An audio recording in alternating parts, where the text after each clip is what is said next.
Know basics के इस channel पे आप सबों का फिर से स्वागत है दोस्तों। आज हम जानेंगे मुख्य रूप से भारत के वायसराय के बारे में। पीछे की वीडियो में बंगाल के गवर्नर जनरल, भारत के गवर्नर जनरल, इन सबों के बारे में देख लिया। अब जो है सो वायसराय के बारे में देखेंगे। तो अंतिम जो गवर्नर जनरल होते हैं भारत के, उनका नाम होता है लॉर्ड कैनिंग, और वो लॉर्ड डलहौजी के जाने के बाद 1856 में आते हैं और उनका पहला जो 2 साल का कार्यकाल होता है वो गवर्नर जनरल के रूप में होता है। तो इस तरीके से वो भारत के अंतिम गवर्नर जनरल होते हैं और 1858 के बाद से ये वायसराय बन जाते हैं भारत के। अब हालांकि अगर काम के बारे में देखें तो उसमें बहुत ज़्यादा फर्क नहीं था, काम के प्रकृति में बहुत ज़्यादा फर्क नहीं था। फर्क सिर्फ इतना था कि गवर्नर जनरल कंपनी के अधीन होते थे और वायसराय जो हैं वो ब्रिटिश क्राउन के प्रतिनिधि होते हैं। इनके समय की सबसे महत्वपूर्ण घटना होती है 1857 की क्रांति, और 1857 की क्रांति के बाद एक एक्ट आता है, 1858 का भारत शासन अधिनियम लाया जाता है और उस अधिनियम के अनुसार भारत में कंपनी का शासन समाप्त कर दिया जाता है। अब भारत का शासन पूरी तरीके से ब्रिटिश क्राउन के अधीन हो जाता है। ब्रिटिश क्राउन का मतलब होता है ब्रिटेन के राजा या रानी जो भी हों, उनके अंतर्गत भारत का शासन आ जाता है और भारत का जो वायसराय होगा वो ब्रिटिश क्राउन का अर्थात राजा या रानी इनका प्रतिनिधि होगा।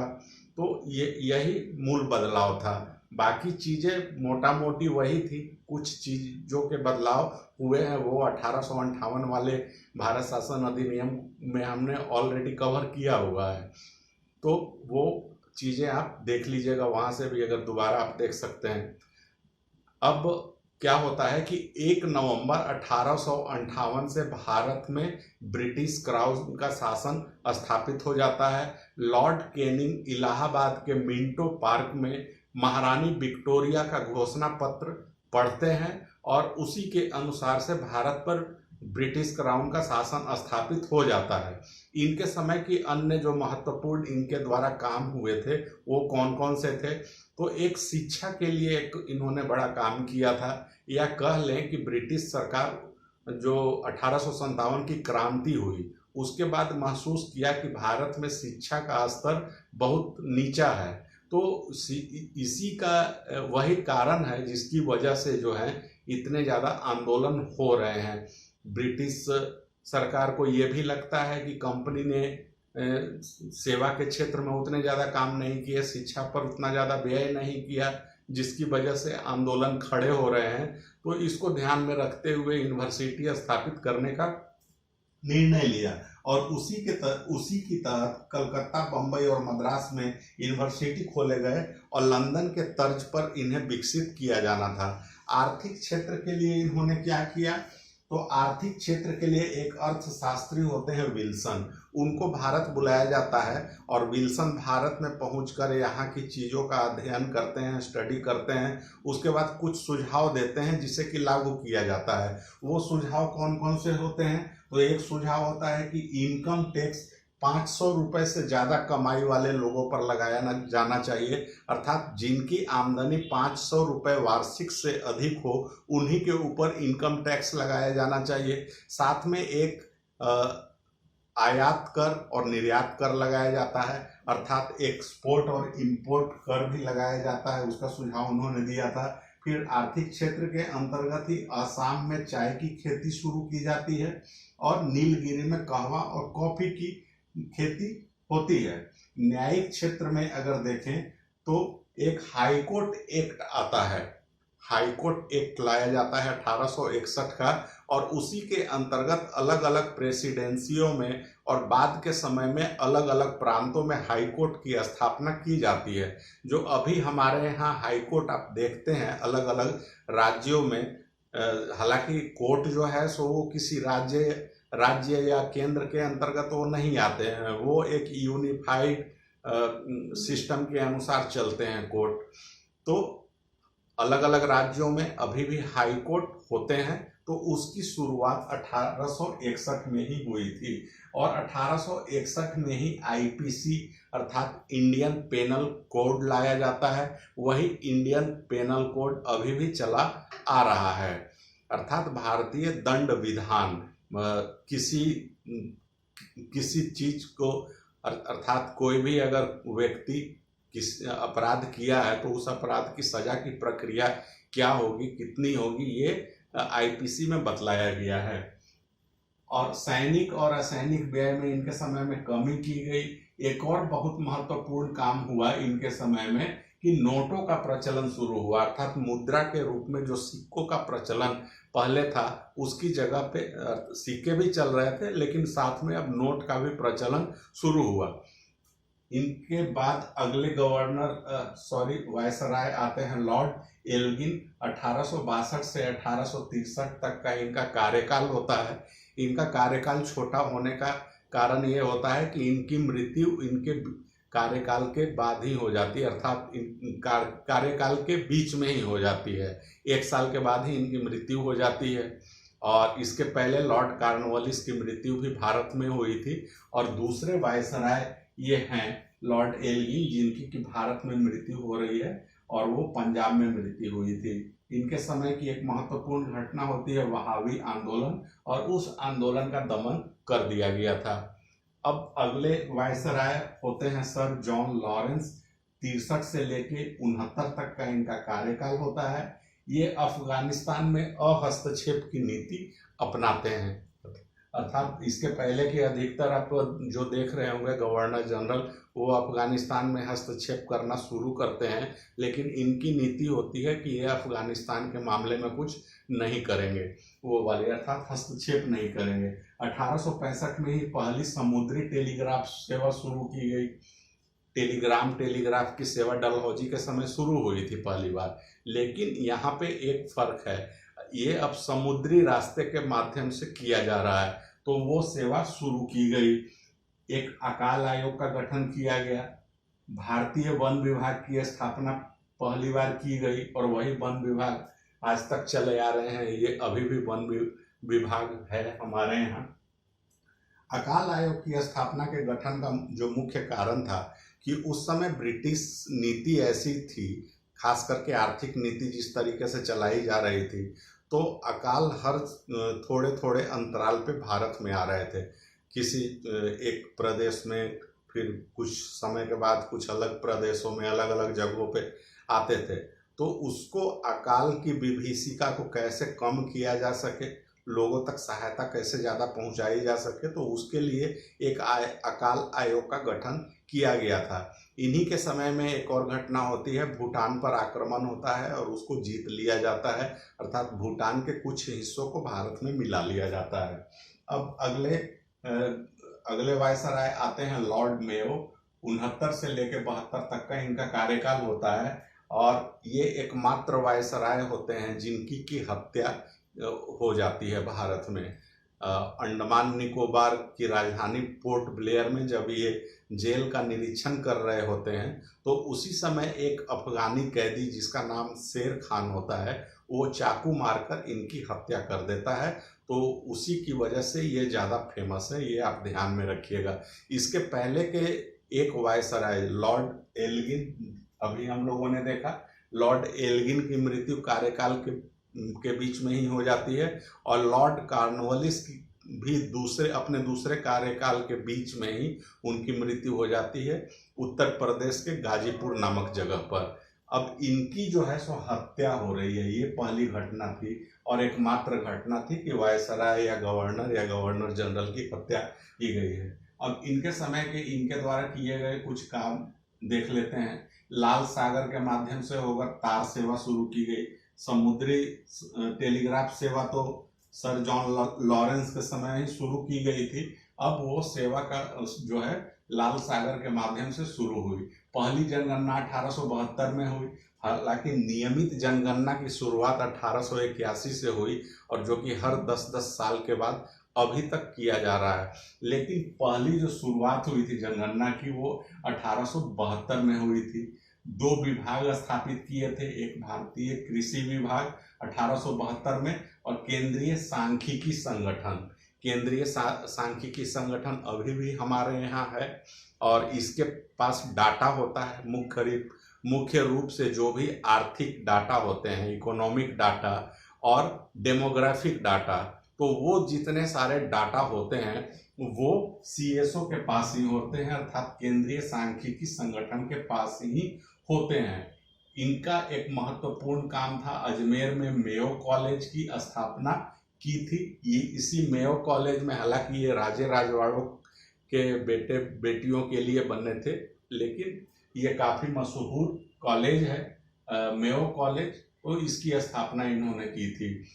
कुका विद्रोह इनके समय हुआ था और वित्तीय विकेंद्रीकरण की नीति अपनाई थी। विकेंद्री का मतलब है कि शक्ति जो है केंद्र के पास नहीं है बल्कि नीचे तक पहुंचाई जा रही है, तो वित्तीय विकेंद्रीकरण की नीति इन्होंने अपनाई थी।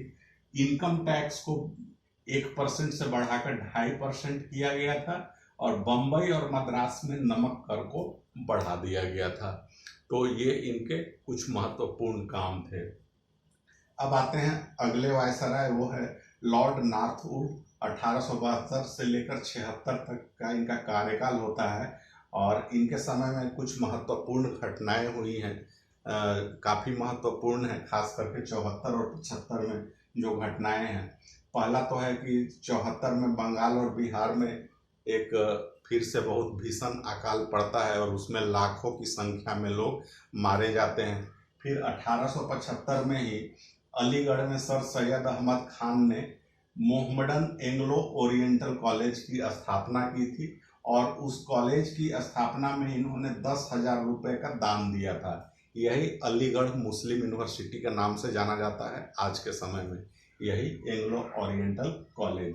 स्वेज नहर से व्यापार शुरू हो गया था, हालांकि 1869 से ही स्वेज नहर को खोला गया था, लेकिन इंग्लैंड का भारत का व्यापार स्वेज नहर के रास्ते से शुरू होता है इनके समय में, अर्थात 1873 से स्वेज नहर से व्यापार होना शुरू हुआ और 1875 में ही Prince of Wales King Edward 7 इनके समय में भारत आते हैं।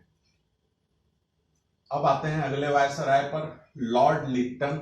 इनके समय में बहुत सारे विवादास्पद फैसले लिए गए, कुछ विवादास्पद कानून भी आए, तो वो हम जान लेते हैं। तो सबसे पहले इनकी व्यक्तिगत जो खूबी होती है वो जान लेते हैं। ये एक बहुत अच्छे साहित्यकार, उपन्यासकार और निबंधकार थे। साहित्य जगत के में ये ओवन मेरिडिथ के नाम से जाने जाते हैं, अर्थात जो साहित्यकार लोग होते हैं वो इन्हें ओवन मेरिडिथ कहकर पुकारते हैं। अब इनके विवादास्पद फैसलों को देखते हैं।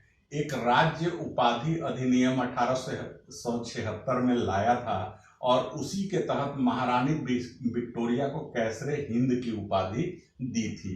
कैसरे हिंद की उपाधि बाद में महात्मा गांधी को भी दिया जाता है। 1 जनवरी 1877 में दिल्ली दरबार आयोजित किया गया था, जो कि पहला दिल्ली दरबार था और इसी दिल्ली दरबार में महारानी विक्टोरिया को कैसरे हिंद की उपाधि दी जाती है। 1876 से 78 के बीच में बंबई और मद्रास में भीषण अकाल पड़ता है जिसमें 50 लाख लोगों की मृत्यु होती है और इसके बाद एक स्ट्रेची आयोग बनता है जो कि भारत का पहला अकाल आयोग था 1876 ईस्वी में, और इसी स्ट्रेची आयोग के सुझाव पर एक गठित किया जाता है अकाल कोष का। अब ये दिल्ली दरबार किया जा रहा है 1877 में और अकाल 1876 से 78 के बीच में, अर्थात अकाल पड़ा हुआ है और दिल्ली दरबार किया जा रहा है। पैसों को पानी की तरह बहाया जा रहा है और भारतीय यहाँ भूखों मर रहे हैं। 50 लाख से अधिक लोग इस अकाल में मरे थे। तो इसी में एक बंगाली पत्रिका ने टिप्पणी की थी कि रोम जल रहा था, नीरो बांसुरी बजा रहा था। इनके समय का दूसरा एक महत्वपूर्ण विवादास्पद निर्णय होता है वर्नाकुलर प्रेस एक्ट 1878 लाया जाता है। तो इस एक्ट में यह प्रावधान था कि कोई भी हथियार या अस्त्र शस्त्र बिना लाइसेंस के कोई भी व्यक्ति नहीं रख सकता है, साथ में इनका व्यापार भी नहीं कर सकता है, और इसको एक दंडनीय अपराध बनाया गया। हालांकि ये एक्ट जो है वो तो सॉरी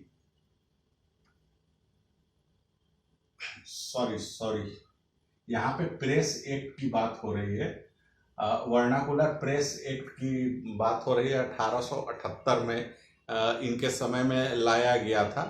तो इसमें क्या था कि भारतीय भाषाओं में जो भी समाचार पत्र या पत्र पत्रिकाएं निकलती थी उनको प्रतिबंधित कर दिया गया था, और प्रतिबंधित करने का नतीजा ये हुआ कि भारतीय भाषा कहने से मतलब है कि हिंदी, उर्दू, बंगाली, उड़िया जैसे जो भी हम भाषाएं हैं, उन भाषाओं में जो भी पत्र पत्रिकाएं, न्यूज़पेपर ये सब निकलेंगी उनको प्रतिबंधित कर दिया गया था। अब इससे बचने के लिए एक अमृत बाजार नाम की पत्रिका है, उसको शिशिर कुमार घोष इसके संस्थापक है। वो पहले बंगाली में निकलती थी और इसको रातों रात इसकी भाषा को बदलकर अंग्रेजी में कर दिया जाता है। अर्थात पहले बंगाली भाषा में यह प्रकाशित होती थी और अब इसे अंग्रेजी भाषा में प्रकाशित किया जाने लगा।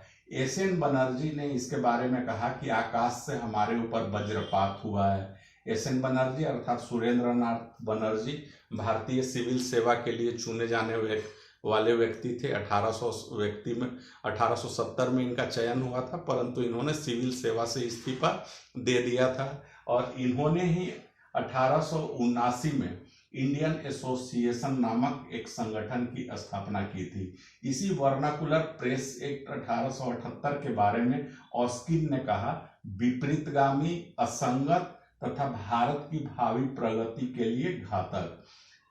एक और इनके सामने इन्होंने एक लाया था, भारतीय शस्त्र अधिनियम 1878। इसमें अवैध तरीके से अर्थात बिना लाइसेंस के अस्त्र शस्त्र रखना और उसका व्यापार करना, इसको दंडनीय अपराध बना दिया गया था। हालांकि ये एक्ट तो काफी बढ़िया था, लेकिन इस एक्ट का जो उद्देश्य था उसमें था कि भारतीयों को इसमें प्रताड़ित करना इसके पीछे की मुख्य उद्देश्य था। तो उस उद्देश्य से लाया गया था और इसका जो है सो बड़े पैमाने पे दुरुपयोग किया था।